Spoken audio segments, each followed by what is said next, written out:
कोलकाता के RG Kar medical hospital में 31 साल की रेजिडेंट डॉक्टर के रेप और मर्डर केस ने पूरे देश को हिलाकर रख दिया है। 14 अगस्त की रात को रिक्लेम द नाइट के प्रोटेस्ट देखने को मिले। हजारों औरतें और लोग सड़कों पर उतरे छोटे बड़े शहरों में जस्टिस की डिमांड करने के लिए। लेकिन इसी रात 40 के करीब गुंडे इस हॉस्पिटल में आकर प्रोटेस्टर्स पर हमला करने लग जाते हैं। प्रॉपर्टी को वैंडलाइज किया जाता है, पुलिस पर भी स्टोन पेल्टिंग करी जाती है और पुलिस को टीयर गैस का इस्तेमाल करना पड़ता है इन गुंडों को भगाने के लिए। कौन ये लोग थे, किस पार्टी से एफिलिएटेड थे, कोई नहीं जानता अभी। लेकिन वेस्ट बंगाल की चीफ मिनिस्टर ममता बनर्जी पर ब्लेम डाला जा रहा है इस रिपीटेड लॉ एंड ऑर्डर के फेलियर के चलते।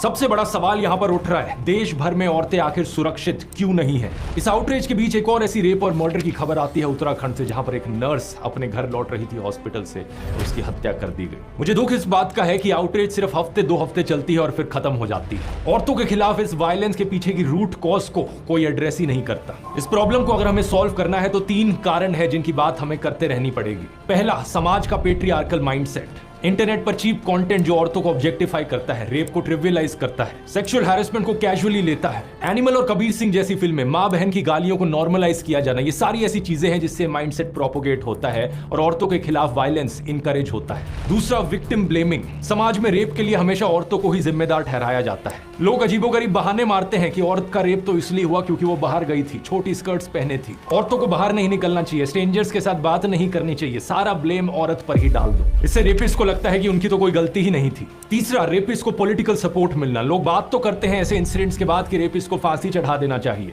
लेकिन असलियत में कॉन्विक्टेड रेपिस्ट के साथ क्या होता है ये देख लो। Convicted rapist Gurmeet Ram Rahim Singh, Haryana elections की वजह से इसे जेल से बाहर का रास्ता दिखाया जाता है। 20 साल की सजा में से इसने 235 दिन तो जेल के बाहर ही बिताए हैं। बिल्किस बानो के बलात्कारियों को मालाएं चढ़ाई जाती हैं, उन्हें संस्कारी बुलाया जाता है। बृजभूषण जैसे नेताओं को ओपनली सपोर्ट किया जाता है और कोई अगर पॉलिटिशियन रेपिस्ट बन गया तो उसके फेवर में रैलियां निकाली जाती हैं। अगर देश को सही में औरतों के लिए सुरक्षित बनाना है तो इन 3 चीजों पर काम करना होगा।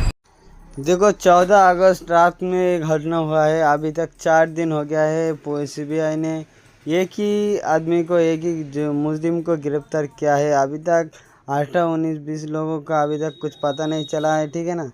अभी ऐसा मानो कि पूरा कोलकाता जाम हुआ पड़ा है। बांग्लादेश की तरह ऐसा ही कोलकाता में हालात है।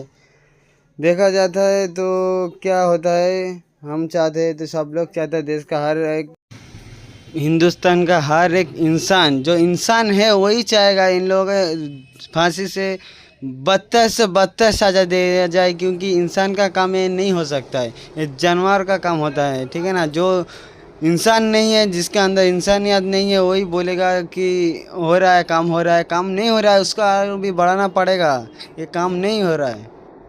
सब लोग प्रोटेस्ट कर रहा है, लेकिन एक बच्चा की तरफ सबका ध्यान गया। ये बच्चा ने बोर्ड में क्या लिखा है, हम ही की बड़ो होए राते बेरोते पारबो।